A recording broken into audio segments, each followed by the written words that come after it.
mums tās saites ar Krievijas ekonomiku ir nelielas, un arī jau Eiropā energosistēmas ir pārorientētas, un tur arī tā atkarība vairs nav tik lieliska. Jūs sakat, ka mums saites ir nelielas ar Krieviju. Es atkal rādīšu šito bildi. Eksports, preču eksports, ne pakalpojumu, preču eksports. Mēs ar Igauniju proporcionāli valstu un ekonomiku izmēriem pirms 4 gadiem esam ļoti tuvu, un Igauniem tagad ir decembra dati, iepriekšējā reize, ka es to rādīju novembra dati. Ja? Tagad mums atšķirās tur 6 reizes eksports. Gada laikā, pagājušā gada laikā, ir 1 miljards. Latvijā. Jā, uzreiz var teikt, tā kā Braškungs toreiz teica, jā, tas vispār nāk preci no citurienes, skaidrs, ka viskijs nāk no citurienes, un vīns nāk no citurienes, un luksus mantas nāk no citurienes, ja mēs viņus nerašām.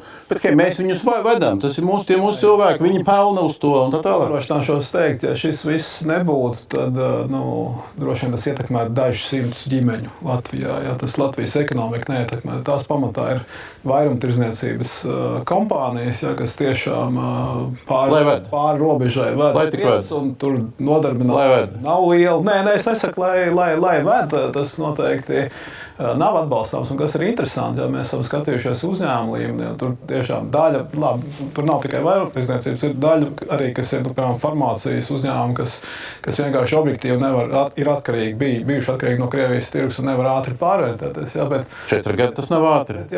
Bet liels vairums tur ir tirdzniecības uzņēmumi, tur ir tādi, kas tikai pēc kara ir ienākuši, jau pēc kara sākuši tirgoties. Nišiņa. Cenas pieaug, nopelnīt var vairāk, nišiņa ir laba jau, un nauda nesmird, vai ne? Līdz ar to es teiktu, tas ir viņu pašu risks. Man liekas, mums ir jādara viss, ko mēs varam, lai šādas lietas nenotiktu. Tur nelegāls, es saprotu, nav nekas, jo sankcionēts preces tur netiek vesas pār, tur tiek vesas pār tās preces, kas... Bet mans jau jautājums ir, Igauniem ar tāpat situācija, tās nav sankcionētas pēc tam, bet Igauniem nokrīt tas eksports. 3 reizes straujāk. Igauni apzinīgāk, iespējams, Igauniem tā naudas smird vairāk nekā. Šitā jauna versija. Ka Igauniem naudas smird vairāk.